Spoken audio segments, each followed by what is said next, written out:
Hey everyone, welcome back to the channel. If you're a fan of classic American muscle, you're in for a treat. Today, we're jumping back to the mid-1980s, a time when muscle cars were fighting to make a comeback, and at the heart of that fight was the 1985 Ford Mustang GT. This was a car that helped revive the V8 performance legacy in America. The third-generation Fox body Mustang, especially in its GT form, was more than just a facelift, it was a movement. So buckle up, because today we're going to explore why the 85 GT has become a modern-day classic. Let's start with what's under the skin. The 1985 GT came equipped with a 5.0-liter high-output V8, still carbureted and draw. That engine made 210 horsepower and 270 pounds-feet of torque, which, for its time, was a big deal. You had two transmission options, a 4-speed automatic or a 5-speed manual, specifically the Borg-Warner T5,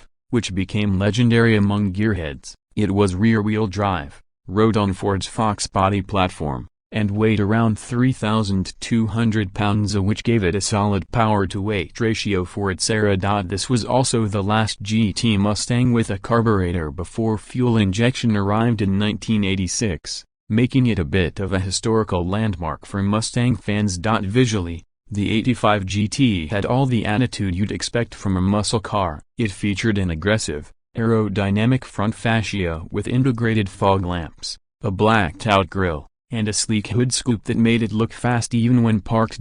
Side skirts and GT-specific lower body moldings gave it a muscular profile. Around back, the dual chrome-tipped exhausts and a rear spoiler on hatchback models really completed the look, and those 15-inch alloy wheels so often in the phone dial designated were a perfect period-correct touch. It was available in some of the most memorable color options of the decade: bright red, shadow blue, medium canyon red, metallic, Oxford white, each one bursting with 80s attitude. Inside, the GT was purpose-built but still had its share of comfort and style. The bucket seats were heavily bolstered and supportive, especially for spirited driving. Upholstery options included cloth and vinyl in bold color combos like gray on red or charcoal. The dashboard layout was simple, clean, and driver-focused. Analog gauges gave you what you needed: a tachometer, oil pressure, voltage, fuel level, and that federally mandated 85-mile-per-hour speedometer. And yes,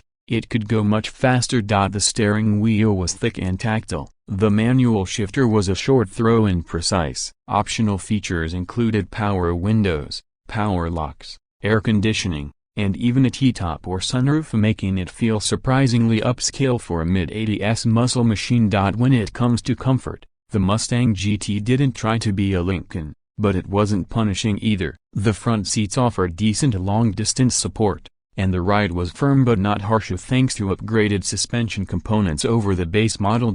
Rear seats, they were best used for kids, luggage, or maybe a jacket, but legroom up front was solid, and visibility was excellent, especially with the upright windshield and slim pillars. It had an engaging driving position, plenty of headroom, and just enough creature comforts to make it usable as a daily driver. For 1985 standards, it was a surprisingly livable performance car. Now, the best part of performance. The 5.0 liters V8 gave this car serious punch, with 0 to 60 miles per hour times around 6.4 seconds. It was one of the quickest American cars of the time. The quarter mile came in just under 15 seconds, and the top speed was around 125 miles per hour. The engine sound? Glorious. The carbureted setup gave it a raw, throaty growl that modern fuel-injected cars often lack. Revving it out to redline was an experience. The manual gearbox added to the fun,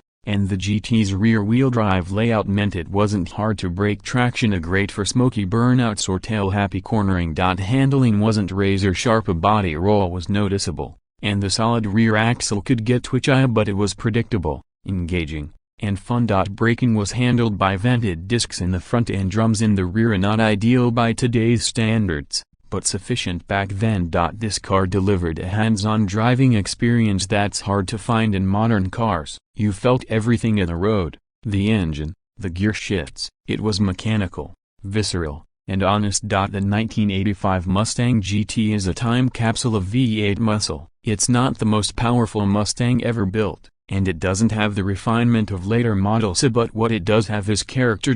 It was one of the last Mustangs to feature a carbureted V8. It delivered performance, simplicity, and attitude in one unforgettable package. It's raw, loud, and demands your full attention, and that's what makes it special. Today, the 85 GT is a favorite among collectors and gearheads alike. The Fox body platform is incredibly tunable, the parts are still relatively affordable, and the car still holds its own in the looks department. If you're lucky enough to own one, you know what a gem it is. And if you're just discovering it for the first time, trust me, you're looking at one of the most important Mustangs in modern history. So what do you think? Would you take a spin in a 1985 GT today? Let us know in the comments. Don't forget to like, subscribe, and hit that notification bell for more deep dive reviews on the cars that defined generations. Thanks for watching, and until next time, keep those engines roaring.